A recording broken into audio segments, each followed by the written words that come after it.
And the winner of this year's People's Choice is Lantern.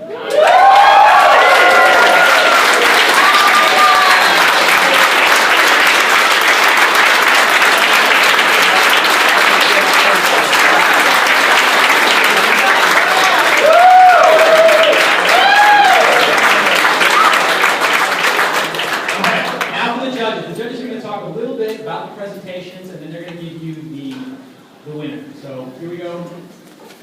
Steve. Thanks. So great work, everybody. Really great work. Very impressive presentations. I was commenting to people in the hallway that on the left coast, it's all about the demo. And they just stand and talk over the demo. I was very impressed that everyone focused on building a business, understanding your market, understanding your customer, how you're going to get to them, how much money you're going to make from them, right? So great work on that.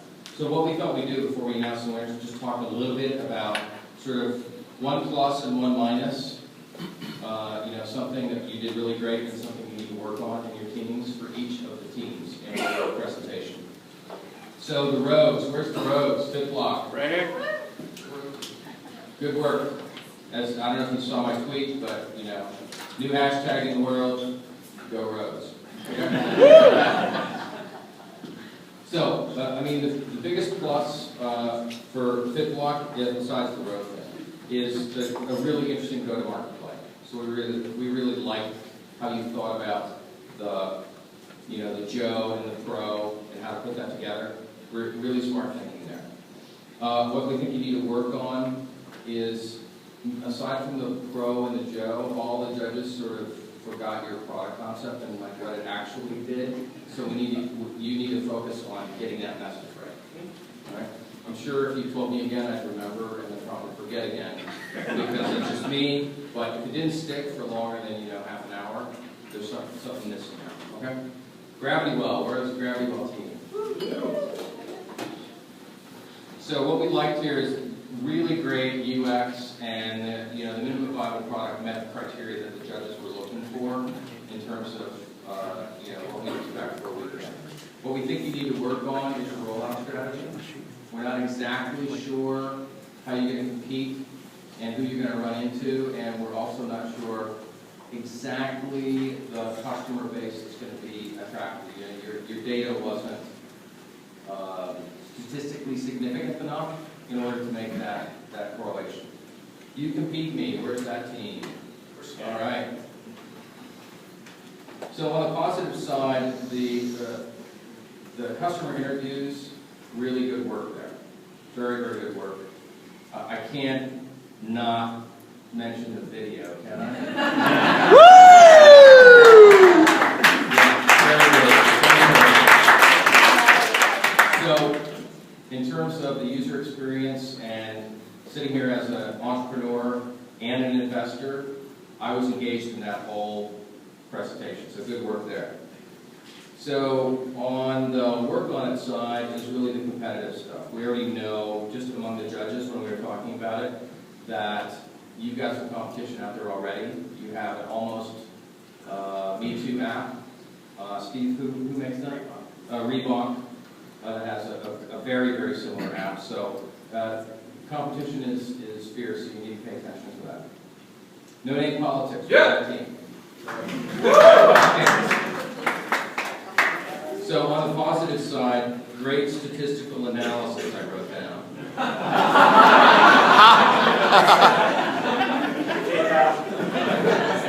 And the judges thought it was very ambitious, and so ballsy plays are always great, right? You really want to do something to change the world, then you got to come out charging. So we really like the attitude about that.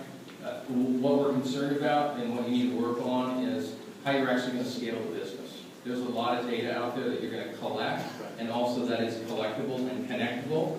So explain to me as an investor or as your board member how you're going to scale this monster. It's a lot. Yeah, big data, blah, blah, blah. Okay, you still have to have a plan. So figure out what that is, and then you're going to take it to the next step.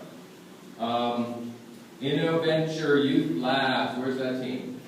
Oh, okay. Make some noise. So on the positive side, especially since you're a founder, it lives this problem. You know, great research. I love that you snuck in your own quote there as an endorsement. Very good. And even though someone passed me a note that the demo's up and it works, we would have liked to see the demo because, again, we were engaged in the presentation, but we couldn't quite feel it. We heard you, but we want to also feel you, right, in terms of what it looks like. By the lantern. Yeah. So, first and foremost, great product stratification. You have a lot of, what we call product line extension opportunities in that space, especially for some of us in the judges group who remain nameless, who have looked into self-publishing of things for clients and ourselves. It's a real pain, and having a really cool pubs package where you can push it out to your publication targets without a lot of effort, if that's the way you were going. But really good stuff. So on the work on it part, it's very hard to know what that market size is going to look like and how much of a business it can really be. So how far can you take it, and then when you can't take it any further, what are you going to do with it? You're going to sell it, you're going to flip it, you're going to run away and do something else. You hope you get acquired by Google or Amazon by that time. But we need to know more about sort of where you take it in the longitudinal space. Next step, analytics. Alrighty. There will be there. So on the positive side, really ambitious plan, and we love the scalability aspects of this because the dollars, as we know, are in the data. So really important. On the work on it side, we're concerned about the path to market because we know who puts these plans together. And I happen to have a very good friend who actually works at Watson and at whatever it's called this week, Towers Watson. And there's a lot of inertia there, so overcoming that and figuring out how your app, which may expose how badly their programs are actually structured, is a mountain maybe too high to climb. So we need to know more about that to figure out what's what. First in line. Good. They're right over there. So actually, they were 8th in line,